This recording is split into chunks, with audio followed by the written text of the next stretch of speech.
খুব ভোরে ভোরে বের হয়ে পড়লাম, কারণ আজকে ফজরের নামাজ পরে আমাদেরকে বের হইতে হয়েছে। তো যেহেতু খালি পেটেই বের হয়েছি, তো ভাবলাম যে রাস্তায় একটা ব্রেক নেই, তার পাশাপাশি আমরা ব্রেকফাস্টটাও করে নিই। তো আমরা এই রেস্টুরেন্টে এসে দাঁড়িয়েছি। তো রেস্টুরেন্টের নামটা আসলে মেবি এখন আমার মনে পড়তেছে না, তবে ওদের খাবার দাবারের কোয়ালিটি মোটামুটি ভালোই ছিল। তো আমরা পরোটা অর্ডার করেছিলাম, ডিম পোস্ট, তার সাথে হচ্ছে সবজি। তো আমাদেরকে এখানে পরোটা, তার সাথে হচ্ছে মিক্সড একটা সবজি, আর তার সাথে হচ্ছে ডিম পোস্ট দিয়ে গেছে। তো এখন আমি নাস্তাটা সেরে নিচ্ছি। আসলে কোথাও জার্নি করলে হয় কি, খাওয়া যায় না।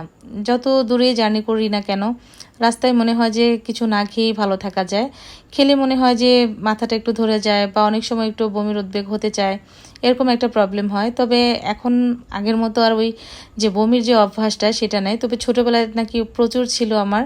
তবে এই জিনিসটা হতো যদি কাউকে দেখে ফেলি তাৎক্ষণিক এই সমস্যাটা হয়, তার আগে কিন্তু হয় না।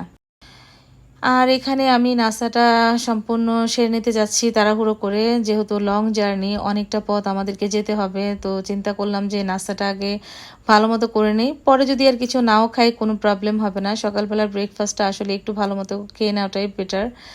তো এখানে আমি দুটো পরোটা অর্ডার করেছিলাম, আর পরোটাগুলো ছিল তেল ছাড়া। আর তেল ছাড়া পরোটা মোটামুটি খারাপ হয় না, যদি সুন্দর মতো বানিয়ে দিতে পারে। তবে অনেক সময় অনেক ক্ষেত্রে অনেক জায়গার পরোটা কিন্তু খেতে আমার ভালো লাগে না, অনেক মোটা, তারপরে হচ্ছে অনেক চিকচিটে একটা ব্যাপার।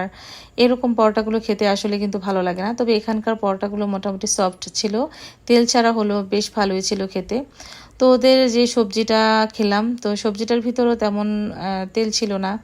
আর আমাদের মতো যারা ডায়াবেটিক্সের পেশেন্ট, তারা তো একটু তেল ঝালটা কম খাওয়াই উচিত। তো সকালবেলা আসলে অনেক তেল জাতীয় কোনো খাবার শরীরের জন্য এটা কখনোই ভালো হয় না।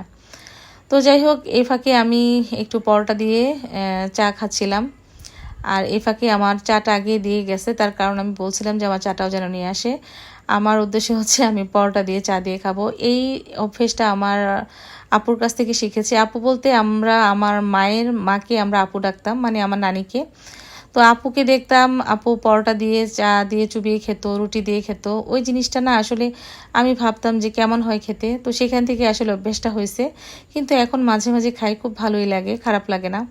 তো এই যে নাস্তাটা শেষ করে নিলাম, এখন চাটাও খেয়ে নিচ্ছি। আর চাটার চিনিটা একদম পারফেক্ট ছিল, আর চাটাও খুব ভালো ছিল। সব জায়গায় চা কিন্তু আমি খেতেও পারি না, আবার খাইও না, কিন্তু এখানকার চাটা দেখেও বেশ ভালো লেগেছে।